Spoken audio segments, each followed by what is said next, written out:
Right, hope you're all well. So, we don't want that there, do we? Feet hip width apart, toes pointing forwards, and just letting yourself settle in with this opening exercise. Knocking at the gate of life, as it's known as sometimes. The gate of life being an acupuncture point in the middle of the small of your back, roughly speaking. And when we turn, you can see I'm sort of knocking at that. It's close enough. It's a nice name. And it also does something which I was talking about last week, which is it draws your attention to the rear of your body.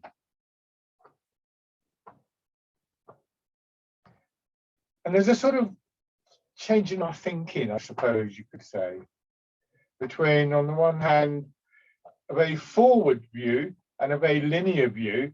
But you know, I could be thinking, well, I'm going left and I'm going right, and I'm going left and I'm going right. Except that when I go left, the rear of my body goes right, and vice versa. So everything in Tai Chi works in circles. So actually what I'm doing is, if you want to think of it this way, is I'm going anti-clockwise and I'm going clockwise and anti-clockwise and clockwise. And it's only a little thing, it seems, but in terms of the sort of view that we have of our body, and from that, the way that we work with our body,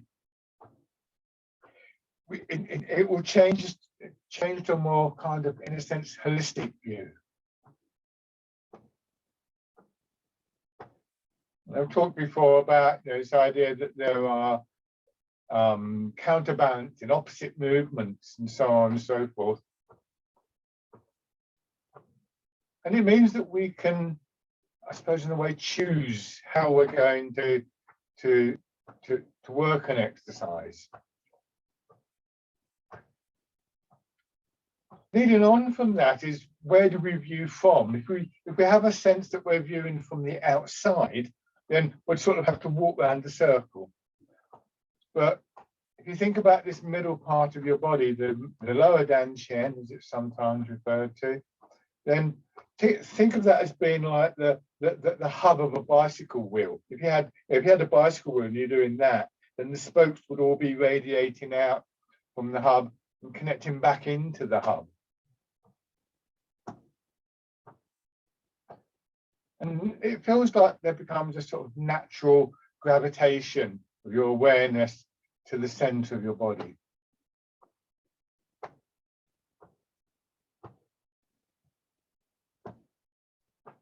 One of the old pieces of writing in Tai Chi refers to the relationship between what we think of as mind and the center part of your body. The term used depends on the translation, but is actually the waist, as the same as the one between the command of the army and the banner. I've probably mentioned this before, that there's this interaction that your mind sits on the hill, as it were, watching the battle, and you direct through the banners where you want the army to go.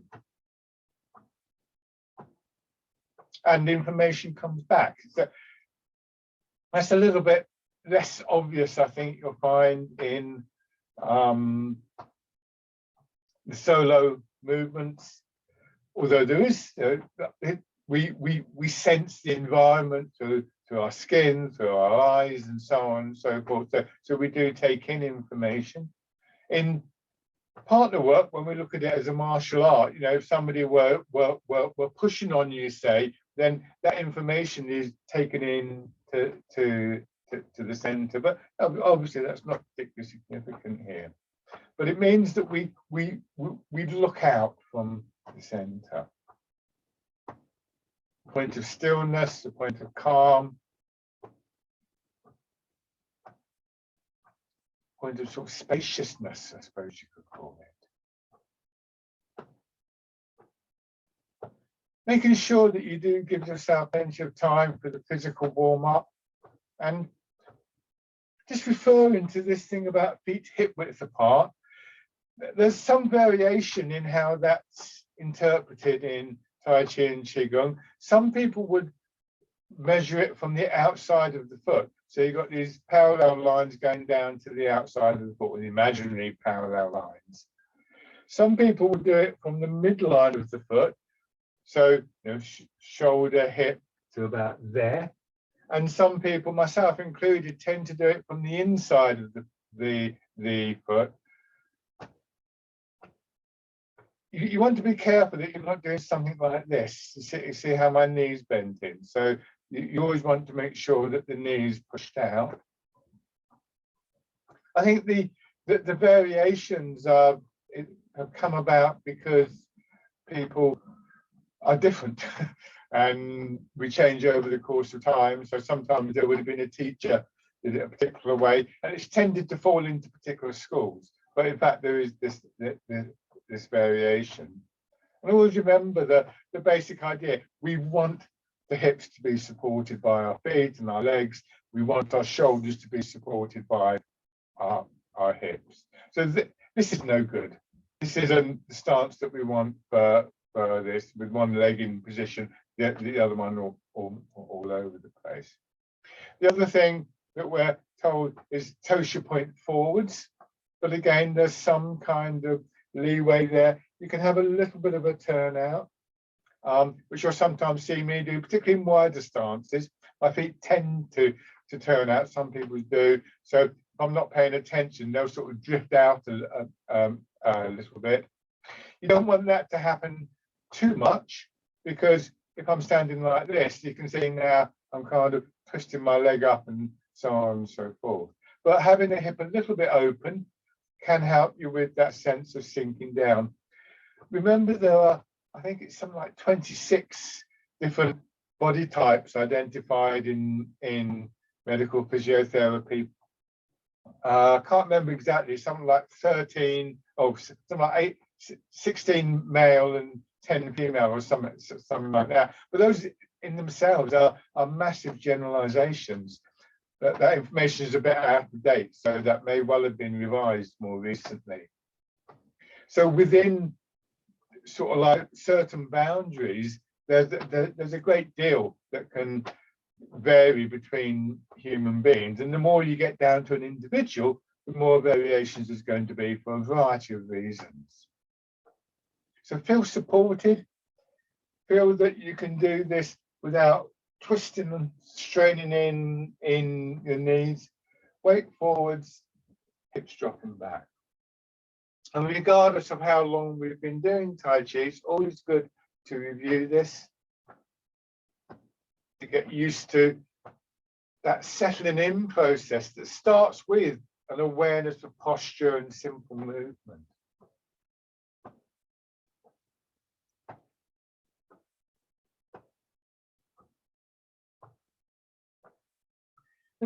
Just bouncing a little bit, your hands coming up to your shoulders, down.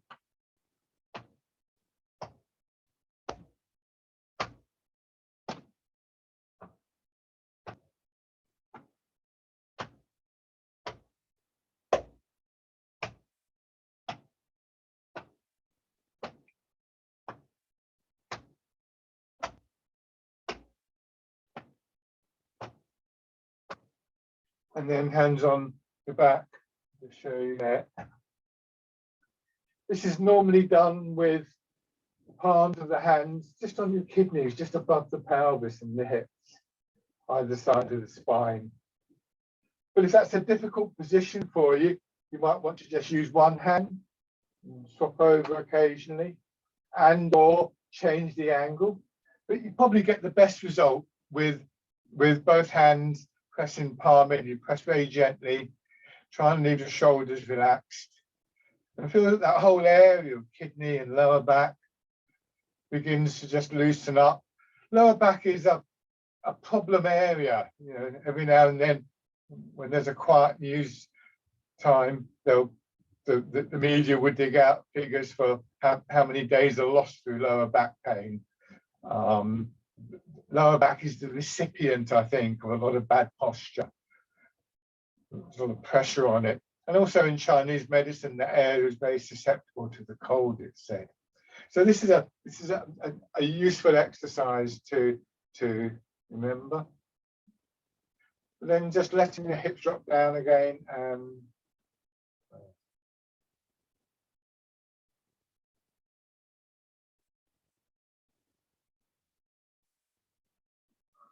Nice and easy and gently. And this is quite an interesting exercise. I'm not sure if I've done this with this group or not, but just come closer so you can see. It's done with hands palm up, but if you just rotating your shoulder, you can turn your hands palm in. And then down. And then if it's comfortable, this is a bit tight, out. Once you've done that a few times, you can rotate slowly from one to the other. And as you do this, just pay a little bit of attention to what's happening in your back and your sides. I feel it mostly in my sides, but seems to be a definite connection there between the orientation of your arms and a feeling of just expansion. As I say, I feel it in my sides, but this is really a very personalized exercise. One of those exercises that starts to give you a sense of what's happening within your body. Once again, we're back to this awareness of small movements, small changes, building up into bigger movements.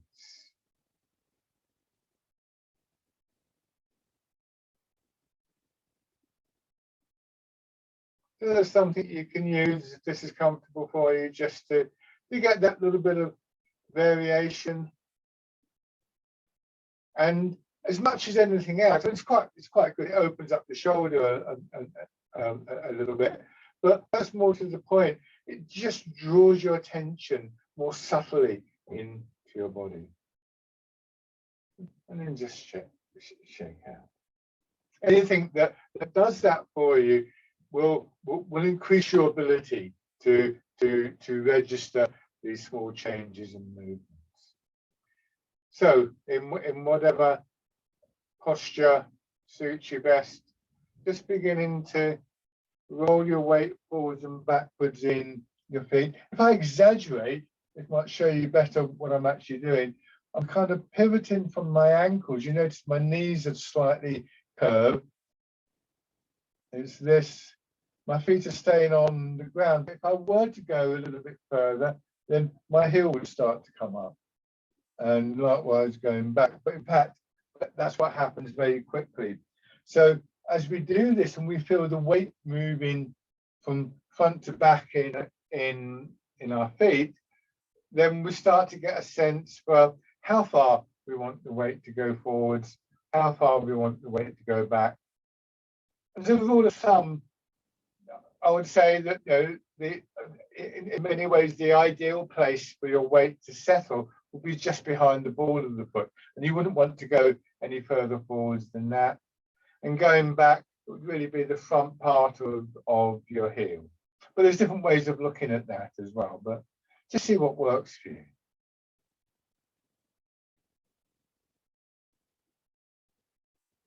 The feeling that we're looking for, I remember last week I was saying about this sort of like intuitive awareness of the posture, the feeling, the taste of the posture becomes an internalized image, one that we can make use of just as we make use of the external images to guide us into the postures. So that feeling of being in equilibrium, of being able to stand in such a position that there is no sense of being drawn forwards or backwards.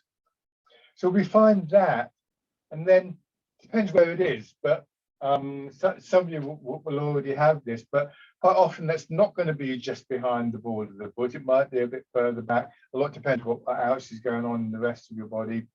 But if you try this, bringing your weight forwards until you feel the balls of your feet being pushed into the ground, and you can see I'm at a slight angle there, and to neutralize that angle, I let my hips drop back.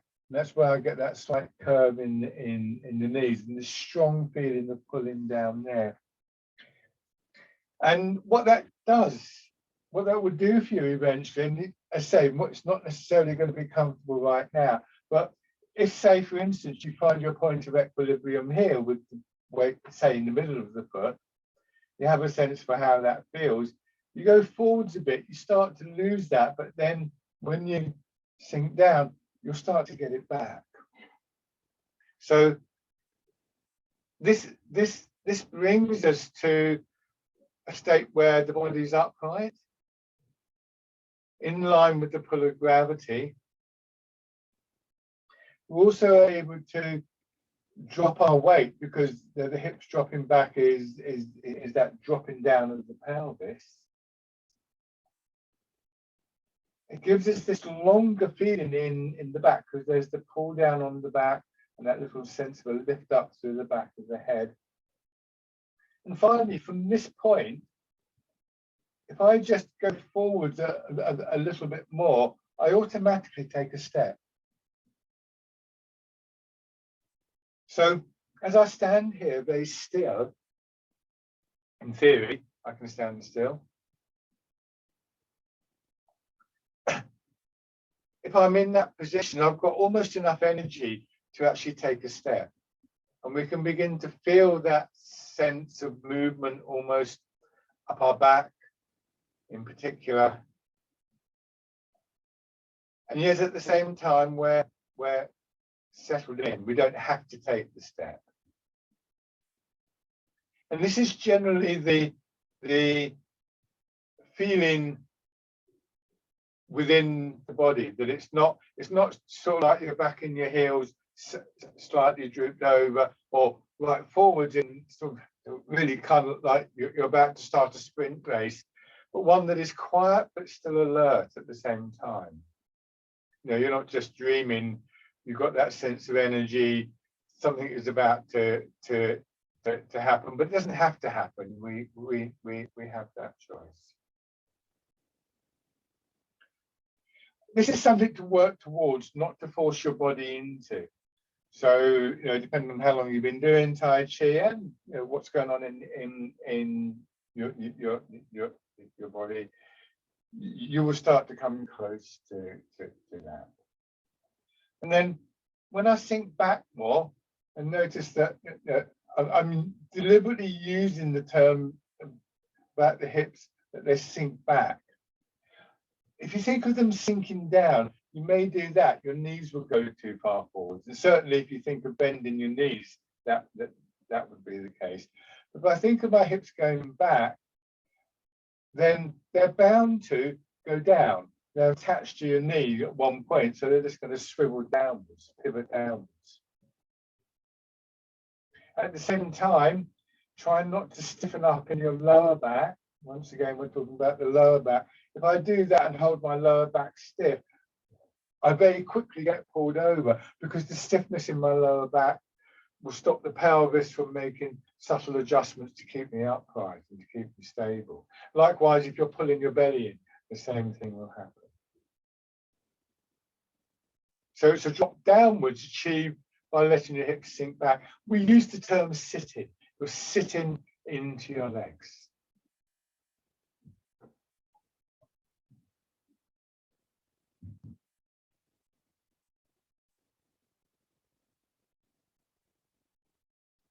And bringing your hands around as though you're cradling the ball.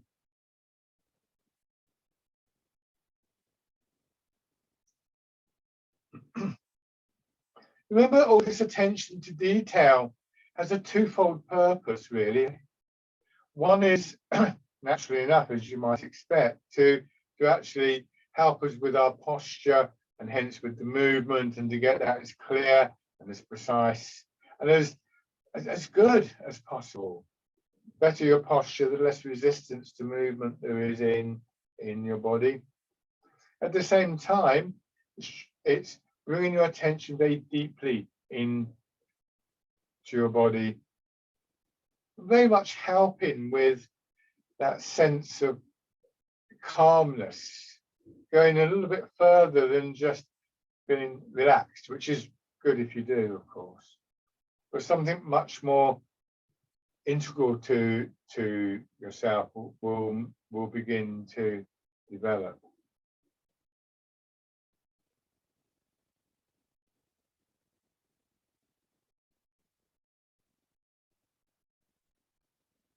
Some years ago, I was invited to Manchester to attend a seminar with a fantastic teacher from Edinburgh called Ian Cameron. And was staying with the person who was hosting the seminar. And Ian was coming down from Edinburgh, and there was a few of us there. And we kept getting messages, phone calls from Ian. He got diverted from the motorway and got lost in Bradford. It was a horrible evening. It was a really wet, cold November evening.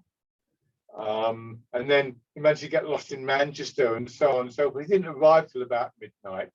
He came into a room full of people who were happily sitting around and singing songs and so on and so forth. He was so calm, it was unbelievable. I was so impressed with him, because if that had been me after a journey like that, especially if I had to teach the next day, I'd have been spitting nails. And Ian just glided into the room as though he'd been driving through bright, warm sunshine just a few miles. It was amazing how the sort of problems of the journey hadn't really touched him in that sense. It didn't seem as though, I mean, it was yeah, he was impressive enough the next day, but I think that ability to keep a center in those little circumstances comes from years of practice. I mean, he really is a great player of the art. But we can begin to get a sense of it. Now, changing to the wild goose.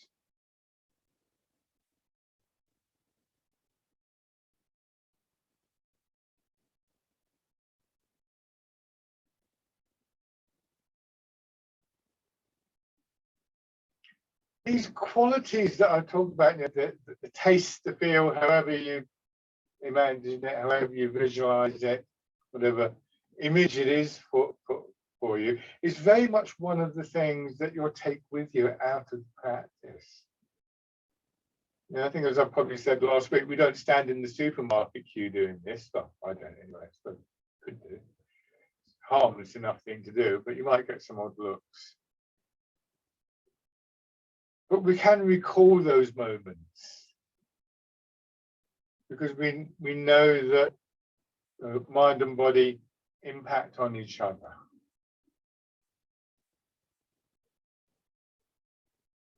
And then parting the clouds.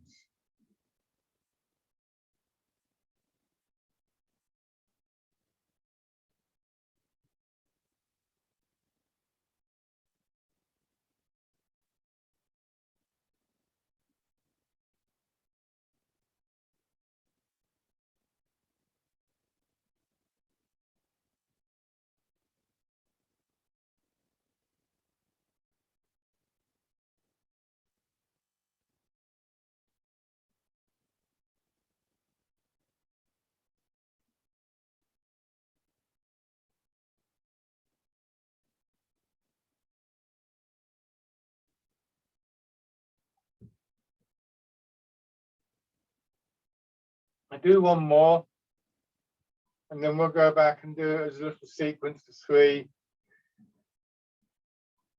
Just feeling the movement from one to another, rooting down first of all, noting the changes, the differences, the similarities, and just enjoying that sense of a flow from one movement to another, from one image to another, perhaps.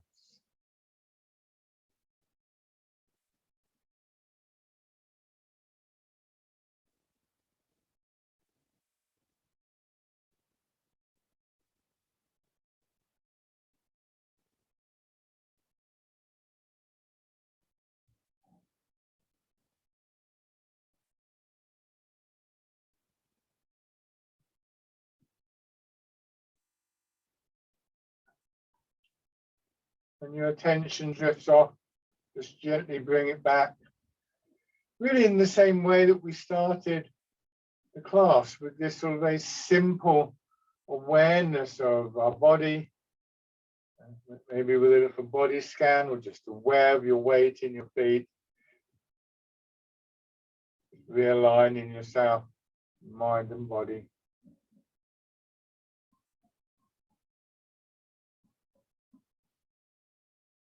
What we start to do is just to register the fact that it's possible to move like this. It's possible to access that little bit of a sense of calmness within movement.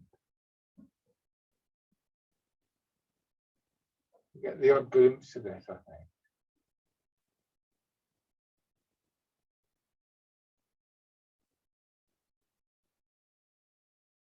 And then dragon plucks the stars from the sky.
One more time.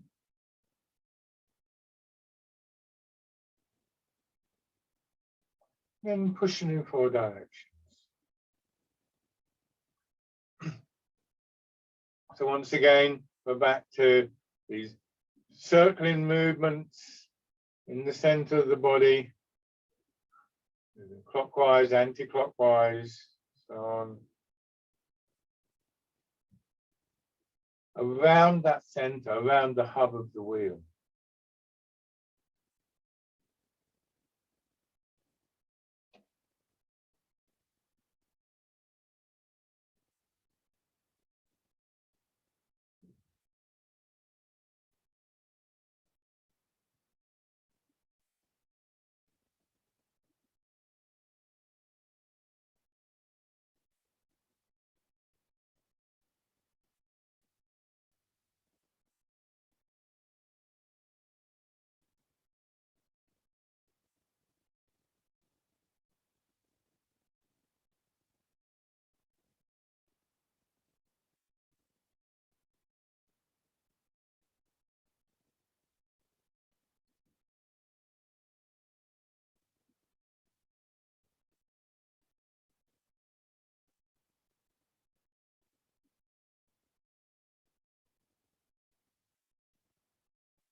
Another thing that can be good to focus on, and again, a useful thing to focus on, I think, is this regular rhythm.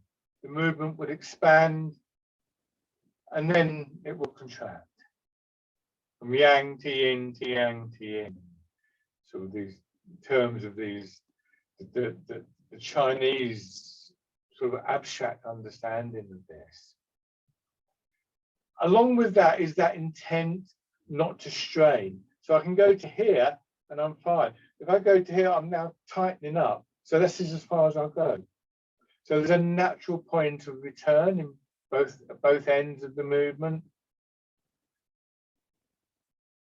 And so a sense that if we're using that awareness of our body not to strain, not to tighten up, then our attention is also part of that. And as our body returns to the central position, so does our attention come back to that quieter quality in the middle of the body. Just touching it briefly. Doesn't have to be extended, and it can be very difficult to extend it. It can be a mistake to even try. Just to realize it's there, you sort of touch base and then you move out again. So when you get distracted, bringing your attention to wherever, you know, your hands, your fingernails, your head, whatever, will eventually draw you back to the center. This time changing.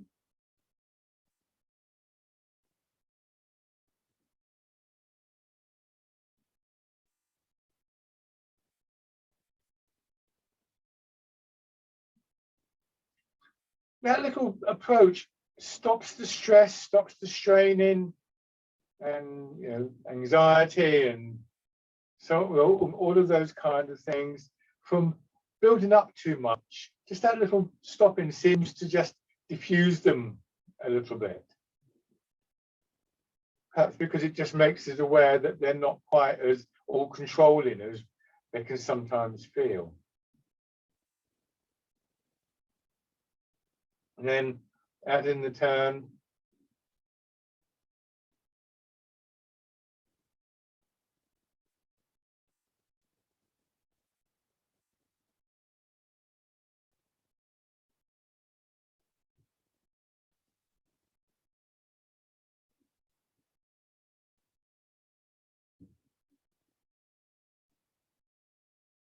Still your weight forwards, hips dropping back, remember. Probably found that you've sort of slipped out of that posture. Change sides. This is normal. I think you sort of come out of it, you lose it. And again, we just settle back in. That's all very much part and parcel of that touch and base process.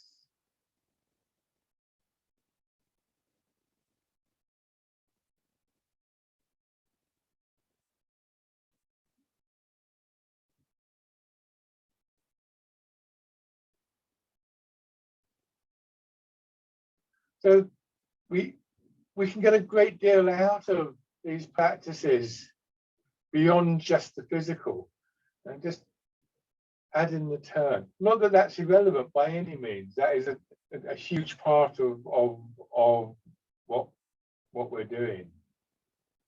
But when we practice, we should be aware that there are these multiple layers, shall we call them, at work.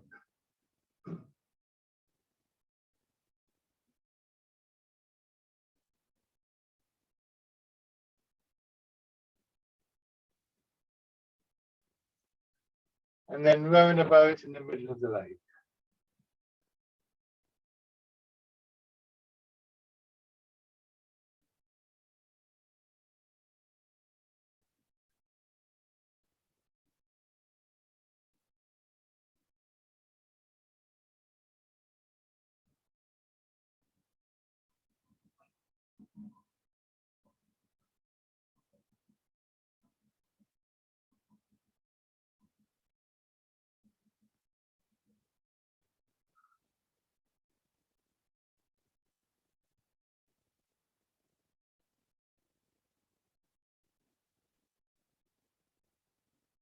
And then polishing the table.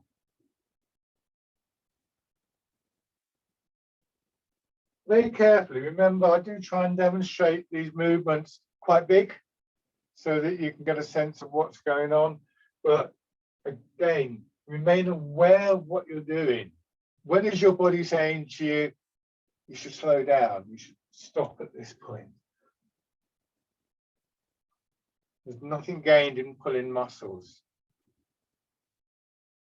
We want to have a dual intent. We want that to be the case, but we also want to think, you know, can I go a little bit further? How do I extend that range without the strain? Mostly it's by relaxing, by letting go.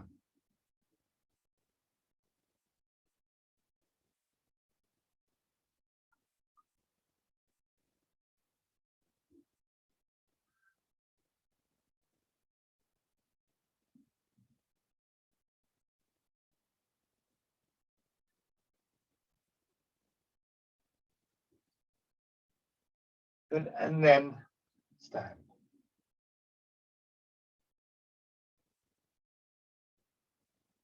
And shake out. Going back to that thing about the practicing. When I started doing Tai Chi, I remember standing in my first class, wondering what I was doing there, really. It was all a bit strange. And I remember my first teacher, a great woman called Bronwyn Hipkin here in Cambridge, who was saying, you know, you need to practice. So I thought, well, okay. but I figured I was sort of paying the money. So I do what she said, and I used to sort of literally barricade myself in the room. I'd draw the curtains. Certainly didn't go outside, and I'd do a very quick 5 minutes. It was, and I do it very badly. I mean, obviously, I didn't know what I was doing there. The strange thing I found was I did feel better physically, but also I didn't. You know, I was very busy. I didn't think I had time to practice. But what I found was I practiced in the morning. My days seemed to go better. I seemed to be able to do things better, and I seemed to have more time.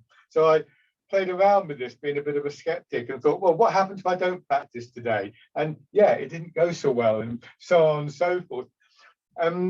I'd originally said to myself, well, I'll give this 6 weeks to see what happens. And it never occurred to me to stop because it was so obvious that I was benefiting from it right from the start. And this wasn't doing anything fancy. This wasn't doing anything particularly well. This was well before the time, the days when things like videos and that were easily available. There was a few books around, but not much. So I was doing very bad Tai Chi, doing it very badly for just a few minutes, literally maybe five minutes. And I was feeling a definite benefit from it on a number of different levels.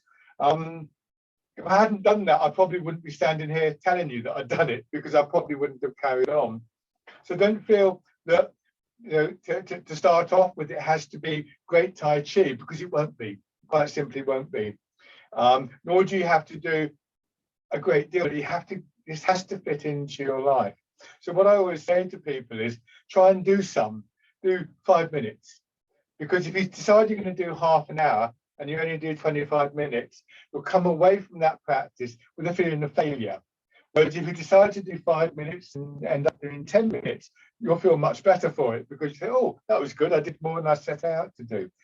There was a time and place in Tai Chi for pushing at things. You know, sometimes I'll go out and I think, well, I'm definitely going to do this, and this is what I'm going to do, and blah, blah, blah. Other times I'll go out and I think, what do I need today?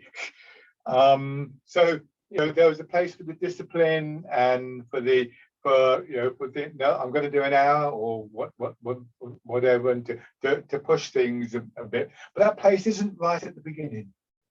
It's not right at the beginning of your practice, and it's not every day. So sometimes, you know, it's about, well, what do I need? And if what you need to do is to really work on that exercise and make sure that you can stand in that posture for an hour, then that's what you do. But pick a couple of exercises. I do them in a particular order. They don't have to be in that order. And of course, these days, you know, we have access to, well, this session is being recorded to go onto YouTube. So if you get up tomorrow morning and think, what did you do yesterday? If you feel like it, you can log on, you can go to the YouTube channel, just copy the first 10 minutes or something like that. You can turn the volume down. You don't have to listen to me talk all the time. So that's the way to build it up, so that you feel the benefit of it. It's no good saying, well, my teacher does does well at it. There's a great deal of that in arts like Tai Chi, and it's like good for your teacher, but what about me, sort of thing. So you need to think that. Now, go into a slightly wider stance, horse riding stance, and here, some people would do it with their feet forward, but I generally like to have my feet out and just transferring your weight from side to side. Giving yourself time to settle. If you were here a couple of weeks ago, I talked about this idea of going up and over and down, up and over and down, which is incorrect, but does really emphasize that sense of dropping into the leg. And if you do that and then just gradually level off, that might help. And as you get that sinking feeling, turn and then go across and turn.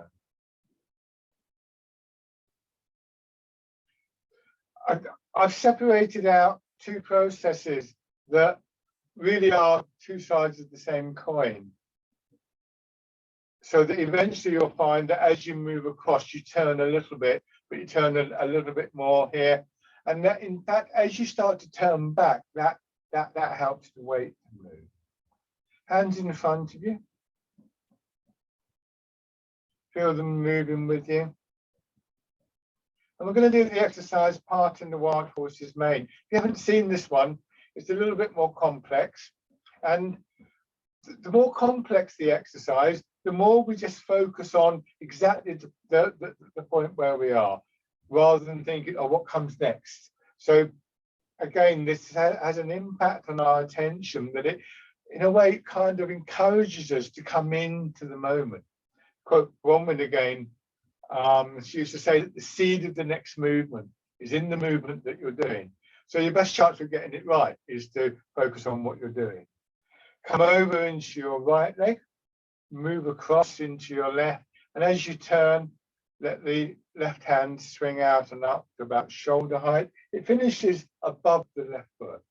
You come back, and as you turn, that brings the hand across. You rotate your hands palm in, you move back into your left, turn again, and then as you move to your right, you go across and you turn. Now it's the right hand pushing out and the top hand, the left hand pressing down until it's in front of your hip. You come across. As you turn, you rotate the arms, so you're holding the ball, come back. You turn into the leg as though you're loading the leg and you feel the push coming up. Don't be in a hurry.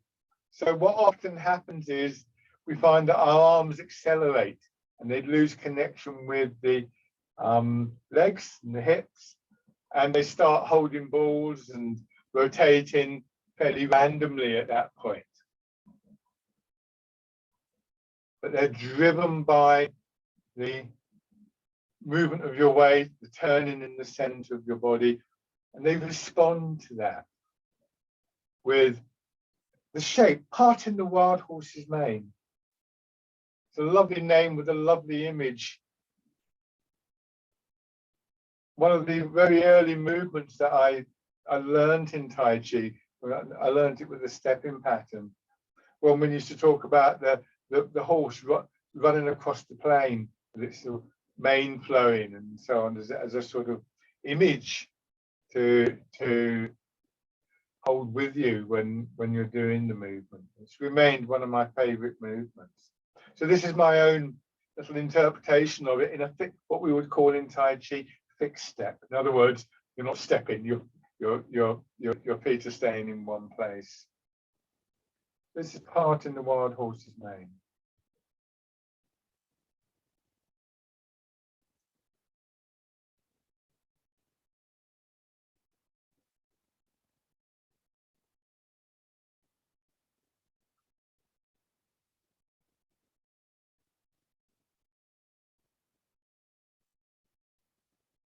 One more round.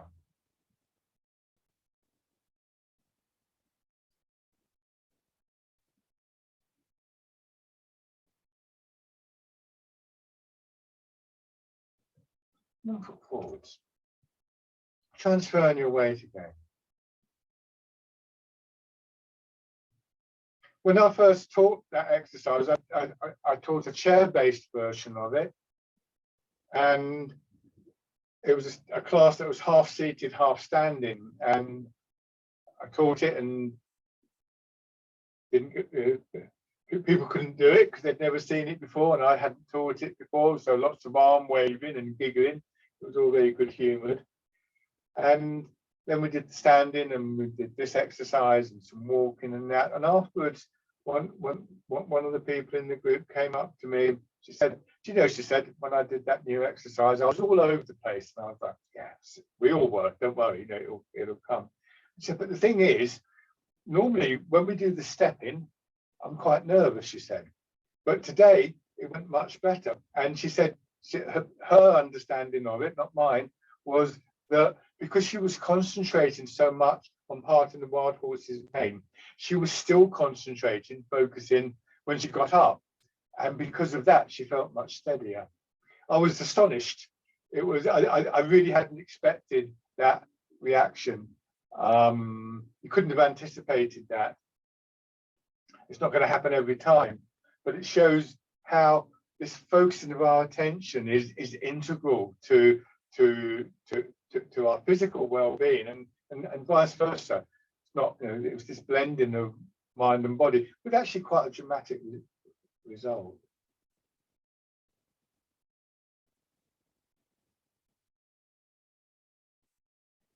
Settling down into your back foot, raising your toes. The trouble with stories like that is that we then start to expect it. I mean, that was, as I say, quite remarkable, really, to get that little bit of feedback, and totally unexpected. It won't happen every time, or at least you won't realise it's happening every time. But in fact, this process of integration of mind and body is going on all the time, and is one of the real sources of the benefits of the art.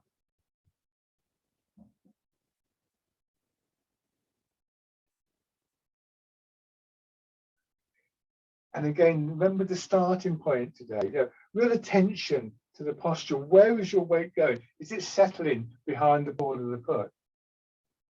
Straightforward enough going forwards, not quite so easy going backwards, because it's your heel that receives the weight first time. So there can be a bit of a kind of wobble there. Remember, you know, remember where you found your point of equilibrium. Are you able to settle there and keep upright? As you raise the toes, try not to do this. As you raise the heel, try not to lean forwards, and so on and so forth. And then stepping in. Quite often we find that a little habit has crept in, but even if it hasn't, even if we feel that we're doing it really well, nothing lost in actually doing the check-in and everything to gain.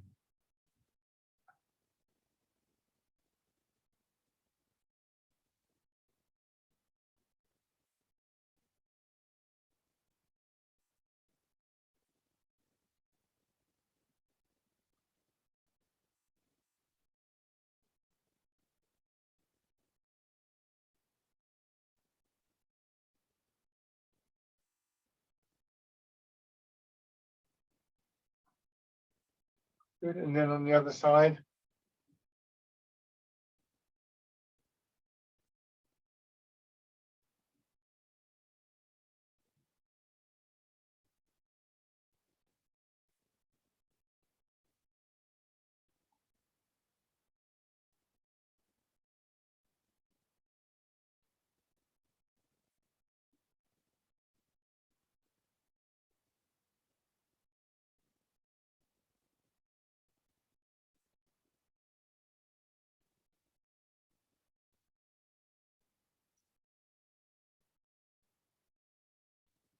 And raising your toes and your heel.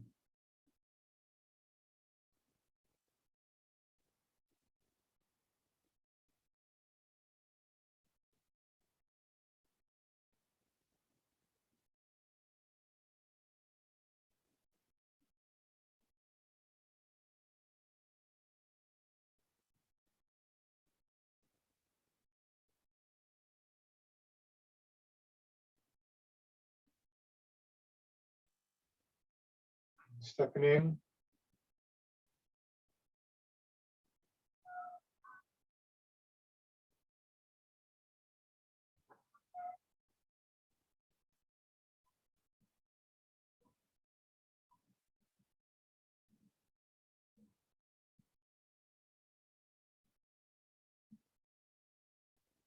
And step through.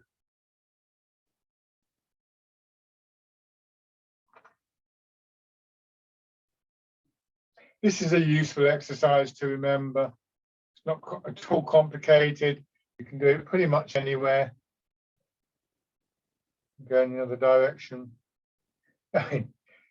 Probably one that you could do in the supermarket without attracting too much attention. Oops. Unless you do that, you will get the odd wobble.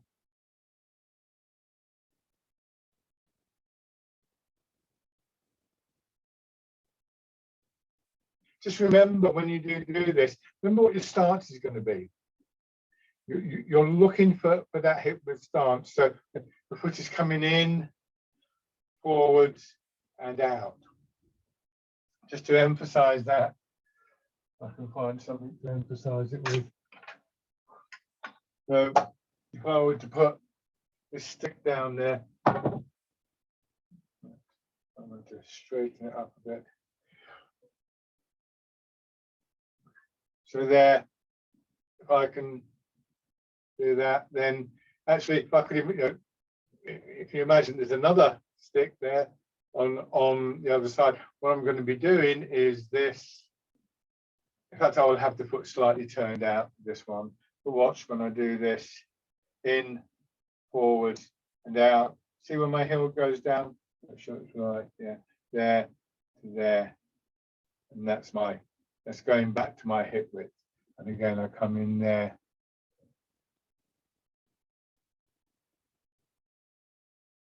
Same thing going back. It's fine, notice I put my toes down there. Sometimes you'll see me stepping through, but if I'm a bit wobbly, just settle yourself there before you take the step and so on and so forth. Okay, so right foot forwards, bird folds its wings. Actually, what we'll do is go from here and then go straight into fisherman castanet. And then pushing a wave. So 3 exercises that you've all done. Join together once again in this little sort of sequence. Again, we can just begin to notice it. If you do something like this and you repeat it over and over again, there's just enough variety in a thing like this to keep your attention focused.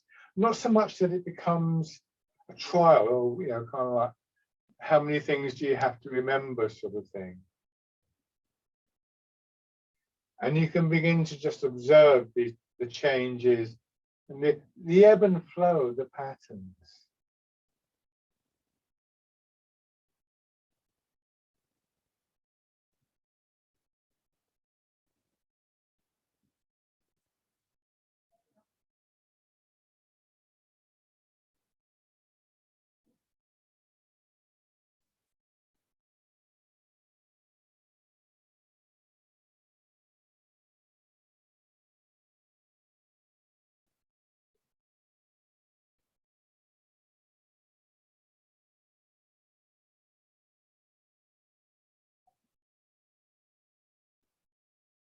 Good, and then change stance. Once again, starting with bird folds its wings.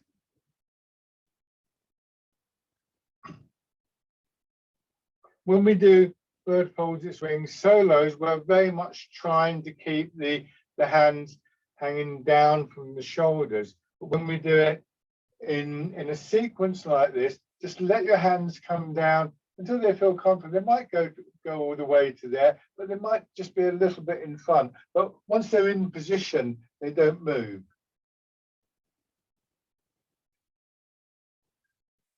So when we start to link movements, they themselves start to change. We're no longer doing them complete in themselves. If you watch from the sides here,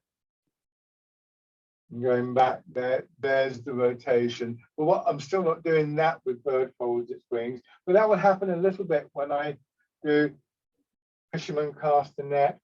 And then here I'm taking much more, I'm using much more intent here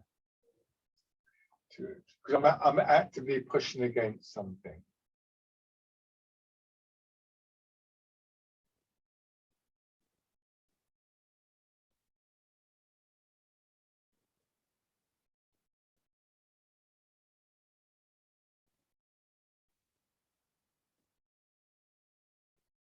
Do this one more time, one more round, this whole exercise.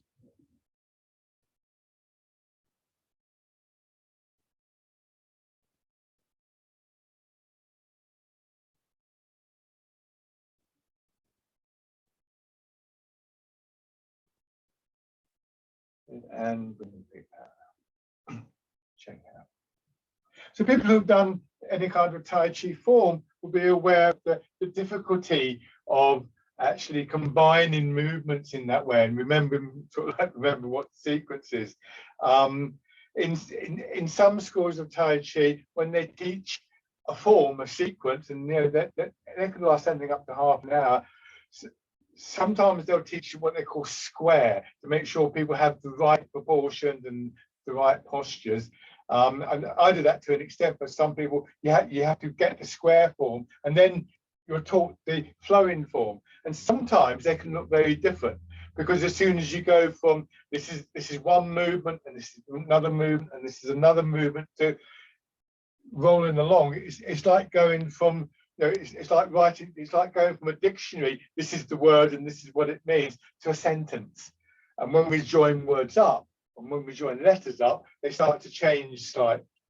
So it's the same kind of process. So you still got to get the spelling right. So you still need to be precise about the movements, but the nature of the flow is that it breaks down some of the boundaries right at the edge. Rubbing your hands together. And then tapping over your face.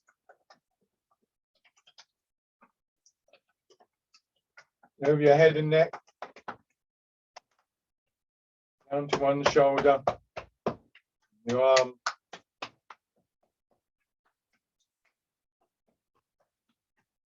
Side.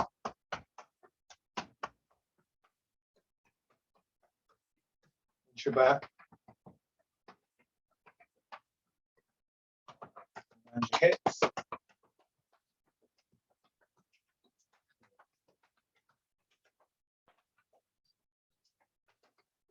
Light on your belly. Onto the upper part of the chest.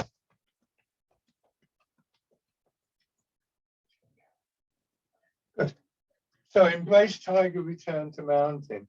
Once again, just aware of the forces acting on you.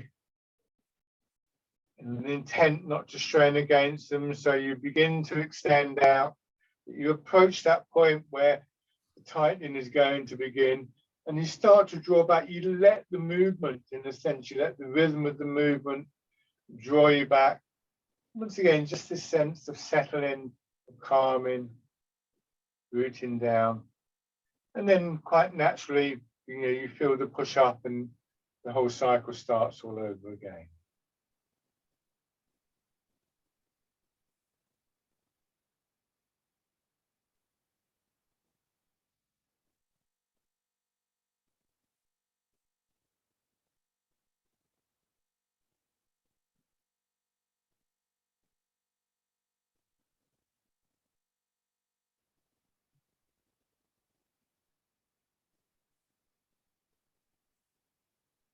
One more round.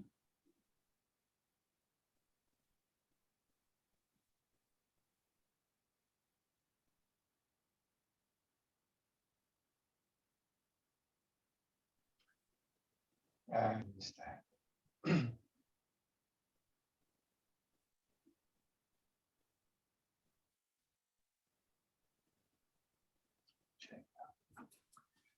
Lovely.